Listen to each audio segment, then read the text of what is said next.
ಓಂ ಶಾಂತಿ. ದಿನಾಂಕ ಆಗಿದೆ 28/4/2025.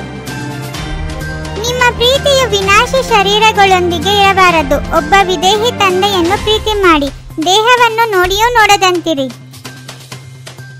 ದೇಹಿ ಅಭಿಮಾನಿಯಾಗುವುದರಿಂದಲೇ ಬುದ್ಧಿಯು ಸ್ವಚ್ಛವಾಗುತ್ತದೆ. ಇಂತಹ ದೇಹಿ ಅಭಿಮಾನಿ ಮಕ್ಕಳು ತಮ್ಮನ್ನು ಆತ್ಮವೆಂದು ತಿಳಿದು ಒಬ್ಬ ತಂದೆಯನ್ನು ಪ್ರೀತಿ ಮಾಡುತ್ತಾರೆ. ಶಿವತಂದೆಯು ನಮಗೆ ತಿಳಿಸುತ್ತಾರೆ ಎಂಬುದು ಬುದ್ಧಿಯಲ್ಲಿ ಚೆನ್ನಾಗಿ ನೆನಪಿರಬೇಕು. ನನ್ನ ಆತ್ಮನ ಸಂಬಂಧವು ಪರಮಾತ್ಮನ ಜೊತೆ ಇದೆ. ಆತ್ಮನಿಂದ ಆತ್ಮನಿಗೆ ಆಸ್ತಿಯು ಸಿಗುವುದಿಲ್ಲ. ನೀವು ತಿಳಿದುಕೊಂಡಿದ್ದೀರಿ, ಆತ್ಮದ ರೂಪದಲ್ಲಿ ನಾವೆಲ್ಲರೂ ಸಹೋದರರಾಗಿದ್ದೇವೆ. ನಾವೆಲ್ಲ ಆತ್ಮಗಳ ಸಂಬಂಧವು ಒಬ್ಬ ಪರಮಪಿತ ಪರಮಾತ್ಮನ ಜೊತೆ ಇದೆ. ನನ್ನ ವಿನಃ ಮತ್ಯಾವುದೇ ದೇಹಧಾರಿಯನ್ನು ನೆನಪು ಮಾಡುತ್ತೀರೆಂದರೆ ಅದಕ್ಕೆ ದೇಹಾಭಿಮಾನವೆಂದೇ ಹೇಳಲಾಗುತ್ತದೆ. ಬಲೆ, ಈ ದೇಹಧಾರಿಯು ಬ್ರಹ್ಮ ನಿಮ್ಮ ಸನ್ಮುಖದಲ್ಲಿದ್ದಾರೆ, ಆದರೆ ನೀವು ಇವರನ್ನು ನೋಡಬೇಡಿ. ನಾವು ಆತ್ಮಗಳು ತಂದೆಯಿಂದ ಕೇಳುತ್ತೇವೆ. ಬುದ್ಧಿಯು ತಂದೆಯ ಕಡೆ ಹೋಗಬೇಕು. ತಂದೆಯು ಇವರ ಅಂದರೆ ಬ್ರಹ್ಮ ತಂದೆಯ ಆತ್ಮನ ಪಕ್ಕದಲ್ಲಿ ಕುಳಿತು ನಮಗೆ ಜ್ಞಾನವನ್ನು ತಿಳಿಸುತ್ತಾರೆ. ಇದು ರಾವಣ ರಾಜ್ಯ ಪರದೇಶವಾಗಿದೆ. ರಾವಣನನ್ನು ಸುಡುತ್ತಾರೆ, ಆದರೆ ತಿಳಿದುಕೊಂಡಿಲ್ಲ. ಯಾವುದೆಲ್ಲ ಚಿತ್ರಗಳನ್ನು ಮಾಡುತ್ತಾರೆಯೋ ಅದನ್ನು ಅರಿತುಕೊಂಡಿಲ್ಲ.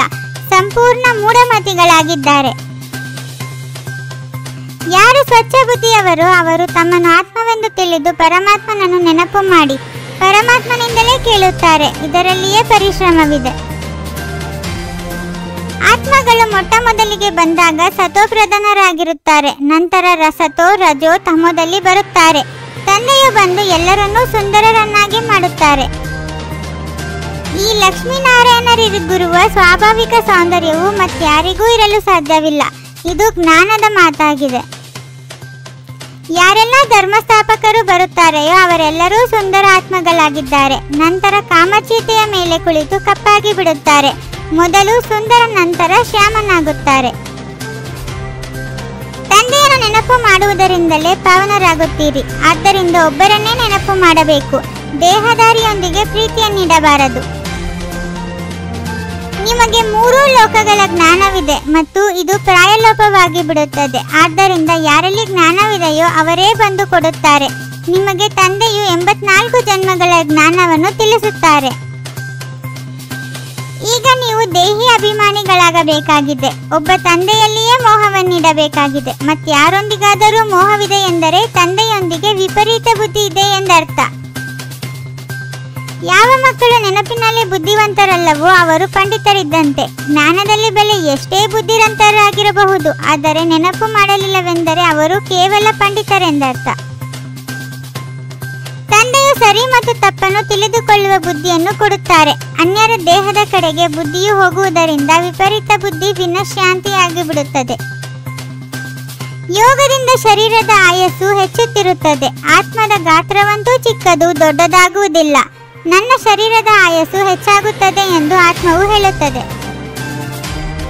ಮಾಯೆಯು ಚಾರ್ಟ್ ಇರುವುದರಲ್ಲಿ ಮಕ್ಕಳನ್ನು ಸುಸ್ತು ಮಾಡಿಬಿಡುತ್ತದೆ. ವಾಸ್ತವದಲ್ಲಿ ಮಕ್ಕಳು ನೆನಪಿನ ಯಾತ್ರೆಯ ಚಾರ್ಟ್ ಅನ್ನು ಬಹಳ ಆಸಕ್ತಿಯಿಂದ ಇಟ್ಟುಕೊಳ್ಳಬೇಕಾಗಿದೆ.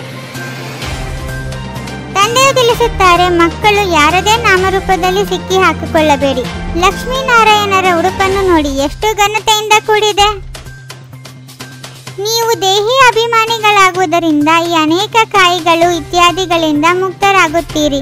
ತಂದೆಯನ್ನು ನೆನಪು ಮಾಡುವುದರಿಂದ ಶ್ರೇಷ್ಠ ಪದವಿಯನ್ನು ಪಡೆಯುತ್ತೀರಿ. ಯಾವುದೇ ದೇಹಧಾರಿಯನ್ನು ತಮ್ಮ ಆಧಾರ ಮಾಡಿಕೊಳ್ಳಬಾರದಾಗಿದೆ. ಶರೀರದೊಂದಿಗೆ ಪ್ರೀತಿಯನ್ನಿಟ್ಟುಕೊಳ್ಳಬಾರದು. ಹೃದಯದ ಪ್ರೀತಿಯನ್ನು ಒಬ್ಬ ತಂದೆಯೊಂದಿಗೆ ಇಡಬೇಕಾಗಿದೆ. ಗೃಹಸ್ಥ ವ್ಯವಹಾರ ಮತ್ತು ಈಶ್ವರೀಯ ವ್ಯವಹಾರ ಎರಡನ್ನೂ ಸಮಾನತೆಯ ಮೂಲಕ ಸದಾ ಹಗುರ ಮತ್ತು ಸಫಲ ಭವ. ಫಸ್ಟ್ ಡಿವಿಷನ್ ನಲ್ಲಿ ಬರಬೇಕಾದರೆ ಕರ್ಮೇಂದ್ರಿಯ ಜೀತ್, ಮಾಯಾ ಜೀತ್ ಆಗಿ.